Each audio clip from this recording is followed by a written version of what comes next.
पंजाबियों नूं हो सकती है उन्नी किसी नूं नहीं हो सकती।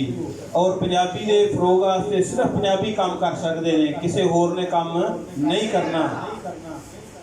अनवर मसूद साहब ने आख्या सी कि सब ने अपनी हंझू माला कलम कलियां जपनी है, सब ने अपनी हंझू माला कलम कलियां जपनी है, कंधा भावें सांझियां होण पीड़ ते आपो अपनी है। कुदरत दा भी बंदियां दे नाल मावां वाला लेखा है, कुदरत दा भी बंदियां दे नाल मावां वाला लेखा है। कुछड़ चाड़ किसी नूं चुमना ते चंड किसी नूं थपनी है। ये नाल ही मैं दावत देंगा अज दे मेहमान, अज दे उचेचे परौणे, अज दे इस प्रोग्राम की शान साडा मान जनाब doctor professor doctor Akbar Ali Ghazi साहब वो आउण ते पंजाबी के फरोग वास्ते पंजाबी की मंग के उत्ते गल करन। जनाब प्रोफैसर डॉक्टर अकबर अली गाजी।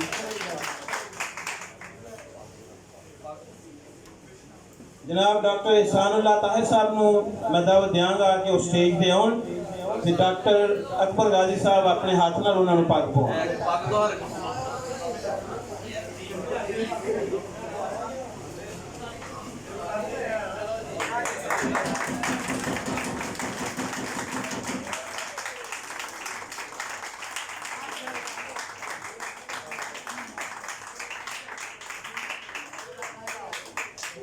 बिस्मिल्लाहिर्रहमानिर्रहीम।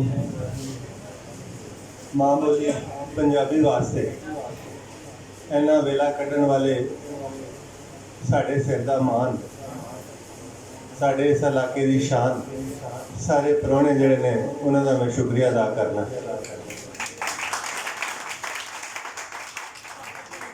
हुसैन भट्टी साहब सालों तो इस शहर मां बोली वास्ते जोत जगा रहे ने, लोगों को हलूण रहे ने, और इन्हों के हलूणे जिहड़े ने उहदे सिले कौम जाग रही है। ऐसा इलाके इन्ना सोहना इकट्ठ दस रहा है कि इन्हों दी कोशिशां कामयाब जा रही हैं।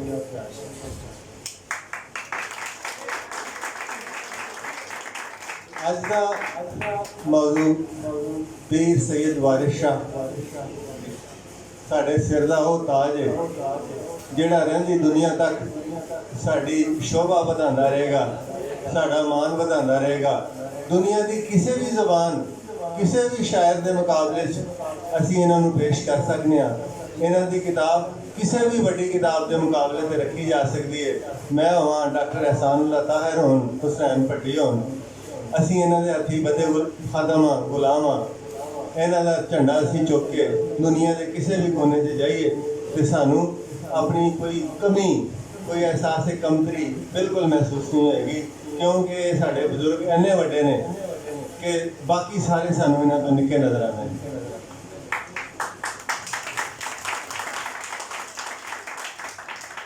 इस बारे भरवीं गल तो हुसैन भट्टी साहब करेंगे। मैं सिर्फ जिहड़ा ना हाज़री लाउण लई चंद एक मामलात जिहड़े पेश करांगा।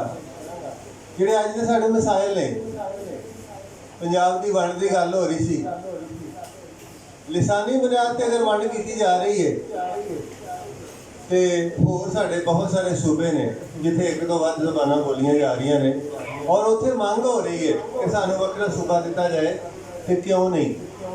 तो जे इंतजामी हवाले नाल हो रही है तो फिर तुहाडे सामने चंद एजेंसियां, इंडिपेंडेंट एजेंसियां जो पाकिस्तान का हिस्सा बनने लगियां तो वक्रा सूबा बनाने की बजाय उन्होंने एक दूसरे सूबे च जम कर दिता गया। तो बई जो उत्थे जम किया गया तो इत्थे वंड क्यों? जे उत्थे जम करने नाल कोई तंजीमी या इंतजामी मामला या मुश्किलात पेश नहीं आंदियां तो इत्थे भी कोई मुश्किल नहीं। पंजाब दी वंड ना मंजूर, पंजाब दी वंड ना मंजूर, पंजाब दी वंड ना मंजूर। मोटरवे और जगह जगह से हवाई जहाज बनन, अपने अड्डे बनने नाल, और कुछ डिवीजन की सतह से बहुत सारे दफातर मुंतकिल या इख्तियारात मुंतकिल होने जाने की वजह नाल ये जवाज कि बेबुनियाद साबित हो चुका है कि बहुत ज़्यादा इलाका होने की वजह तो इतने इंतजामी मामलात ने, इसलिए सानू ये पंजाब की वंड मंजूर नहीं। और जेड़े सियासतदान पंजाबी हो के इस गल की हिमायत कर रहे हैं, बिला शुबा वो इस मिट्टी के गद्दार ने। ਪੰਜਾਬ ਦੀ ਵੰਡ ਨਾ ਮਨਜ਼ੂਰ, ਪੰਜਾਬ ਦੀ ਵੰਡ ਨਾ ਮਨਜ਼ੂਰ, ਪੰਜਾਬ ਦੀ ਵੰਡ ਨਾ ਮਨਜ਼ੂਰ। कुछ साडे नुक्ते ने, कुछ मंगा ने। प्राइमरी तो तालीम पंजाबी में दी जाए, ਇਹਦਾ मतलब सिर्फ ये नहीं कि सिर्फ एक कायदा नाल ला दिता जाए तो बाकी जो कुछ चल रहा हो, बल्कि उस बच्चे नूं जिहने मां कोल 5 साल अपनी मैमरी का, अपनी याददाश्त का 80% गेन कर लिया, हासिल कर लिया, उन्होंने ਉਹਦੇ 'ਚ ही कंटिन्यू किया जाए, पंजाबी में ही पढ़ाया जाए तो यकीनन वो बहुत अच्छा रिजल्ट देगा। एक बच्चा जिस दिन पहले दिन स्कूले जाता है, उन्होंने पूरा कायदा आ रहा होता है, उन्होंने पता है कुकड़ी है, कबूतर है, पतंग है। अगर अं जुत्ती के हिसाब नाल देखिए, यानी कि पूरा कायदा उन्होंने बिल्कुल आ रहा होता है, सिर्फ उन्होंने लिखण का वल दसना होता है कि साडा बच्चा वो पांदा है, पढ़िया भी है तो लिखिया भी है। लेकिन सानू रौले पाते जाते हैं एक ही कुकड़ी है, फिर उन्होंने हैन बना दिता जाता है, उस तो बाद मुर्गी बना दिता जाता है, फिर जो वो मुर्गी ना कहे तो फिर मुर्गा बना दिता जाता उस शरीर को। प्राइमरी तो तालीम पंजाबी में दी जाए, हर स्कूल के कॉलेज में घट्टो घट्ट एक सीट पंजाबी की रखी जाए। बहुत सारे कॉलेज कहते हैं कि साढ़े को सीट ही नहीं, इसलिए असी पंजाबी मजमून अपने दाखले के वेले पेश ही नहीं करते। ये ज्यादती उन्होंने बच्चों नाल ਜਿਹੜੇ ਪੰਜਾਬੀ ਰੱਖ ਕੇ ਸੌਖੀ ਪਾਸ ਹੋ ਜਾਂਦੇ ਨੇ। ਇਸ ਲਈ ਹਰ ਬੱਚੇ ਨੂੰ ਪੰਜਾਬੀ ਪੜ੍ਹਨ ਦਾ ਹੱਕ ਹਰ ਅਦਾਰੇ ਵਿੱਚ ਦਿੱਤਾ ਜਾਏ ਔਰ ਇੰਜ ਹੀ ਮੁਮਕਿਨ ਹੈ ਕਿ ਉੱਥੇ ਇੱਕ ਸੀਟ ਕਮ ਅਜ਼ ਕਮ ਪੰਜਾਬੀ ਦੀ ਹੋਵੇ।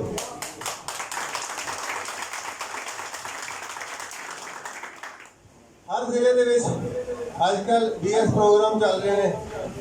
ਸਾਡੇ ਸਿਆਲਕੋਟ ਨੂੰ ਇਜਾਜ਼ ਹੈ ਕਿ ਪੰਜਾਬ ਦੇ ਵਿੱਚ ਸਭ ਤੋਂ ਜ਼ਿਆਦਾ BS ਪ੍ਰੋਗਰਾਮ ਇੱਥੇ ਚੱਲ ਰਹੇ ਨੇ, ਲੇਕਿਨ ਸਾਡੇ ਨਾਲ ਪੰਜਾਬੀਆਂ ਨਾਲ ਧਰੋਹ ਹੈ कि एक भी BS पंजाबी का नहीं। हर जिले में कम अज कम BS का एक प्रोग्राम पंजाबी का एक कॉलेज जरूर होना चाहिए कि जोड़ा इस सतह से पंजाबी पढ़ना चाहते हैं वो पंजाबी पढ़ सकन।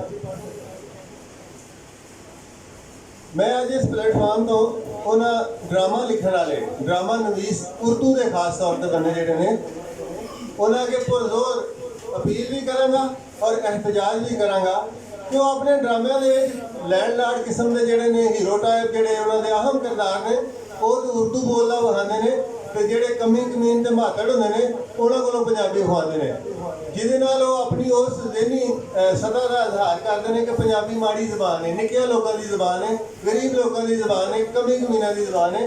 और यह जी साजिश है उन्होंने छड़ देनी चाहिए। सानू इस किस्म दी साजिशां इलमी ते अदबी जिन्ने मर्जी सोहने रंग च होण कबूल नहीं।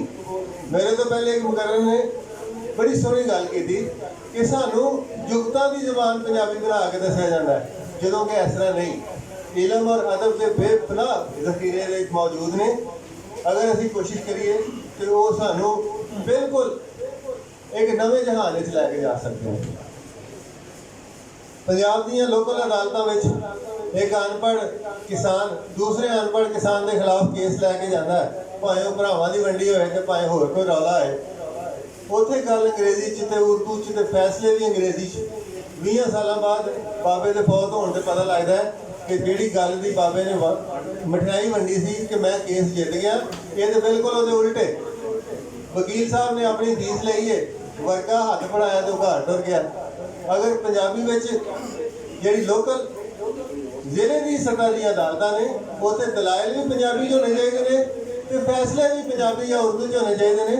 पंजाबी च क्योंकि उन्नी देर तक उर्दू च सानू काबिले कबूल है जिन्नी देर तक साडे स्कूलों कॉलेजों च पंजाबी लागू हो के साडे आम लोग इहदी लिखत पढ़े ते जो सतह ते नहीं आते। लेकिन अंग्रेजी बिल्कुल कबूल नहीं। बहरहाल इस प्लेटफॉर्म से भट्टी साहब हुसैन भट्टी साहब के नाल इन्ने सारे भाईवाल भ्याली पाने वाले रनर वाले काबिल सताइश ने, सामने बैठे हुए भी और पिछे बैठे हुए भी वो पनीरी ने। कल नूं अगे बहना है, अगे आना है, लीड करना है और इस तहरीक नूं अगे लैके जाना है। मैं सारिਆਂ ਨੂੰ शाबाश भी देना, शुक्रिया भी अदा करना और उम्मीद करना कि अगले साल इस तो भी चंगा रिस्पांस मिलेगा, इस तो भी बड़ा हाल सानू करना पएगा और वो भी इस तरह खचा खच भरिया होएगा। ਇਹਦੇ ਨਾਲ ਮੈਂ ਜ਼ਿਆਦਾ ਚਾਹਾਂਗਾ।